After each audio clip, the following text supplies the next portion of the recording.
I will not be watching the Elimination Chamber this year. The reason for it, though, is not because of the fact that I don't want to watch the Chamber. It's more because, for one, I'm going to a show tonight that I'm super excited for. New Japan Pro Wrestling, The New Beginning. Can't wait to show you guys because I'm going to be doing a vlog on it, so stay tuned. But also, the reason tomorrow I do also have plans, so I'm not going to be able to sit and watch the Chamber, but I am going to give my predictions like they matter, and just give my thoughts on what I think should be happening and what could be happening in the Elimination Chamber matches. So for starters, Becky Lynch versus AJ Lee. I do think that AJ is going to be winning because I think it's going to make sense going into WrestleMania. She is the champion, Becky kind of being upset about it and also wanting her rematch. I'm sure that they're going to have that blow-off match at WrestleMania. Next we have CM Punk versus Finn Balor. Finn Balor's home country in Ireland. He wasn't able to get the dub, but the story going into it is that Finn Balor is going to beat Punk in Chicago. I don't think it's going to happen, mainly because of the fact that I think CM Punk versus Roman Reigns is the main event that everybody wants to see. Next up, I'm going to go with the men's Elimination Chamber first, because I think the stories going into it and the scenarios that led up to the Chamber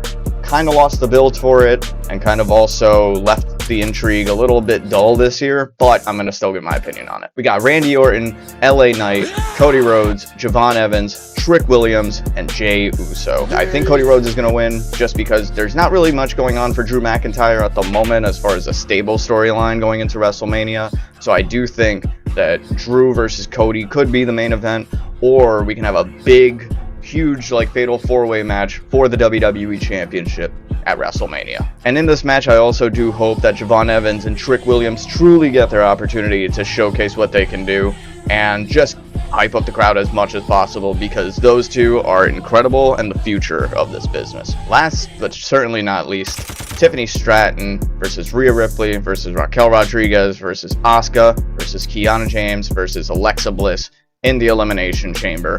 And I do think that this match should be the main event because I think that they've been growing great with their stories. I think that the women's division is kicking in. I think would be a better chamber than the men's at this point, but I do think that they're going to go with the safe option of having Tiffany Stratton as the winner just because of the story going into it. Tiffany was the one that lost it to Jade. She also hasn't been in the company since she's had the injury, and she came back at the Rumble, so obviously her not winning the Rumble, this is her second opportunity, and I think would be a good story going into WrestleMania, probably the best option. If it wasn't Charlotte Flair, I do think Charlotte should have been the one to face Jade at Mania, but even she thought that, so who knows? And I also just kind of hope that it's not as predictable as we think it is. I hope that it is someone random that we don't think is going to win the chamber, and then who they face at WrestleMania is just going to be a shocker, and then we have all these weeks to build it up, and hopefully it's just something really good. But let me know your guys' thoughts in the comment section below. I'd really like to know what you guys think about this chamber. I hope that everybody that's going into it ends up coming out of it with no injuries, because we've already had so many this year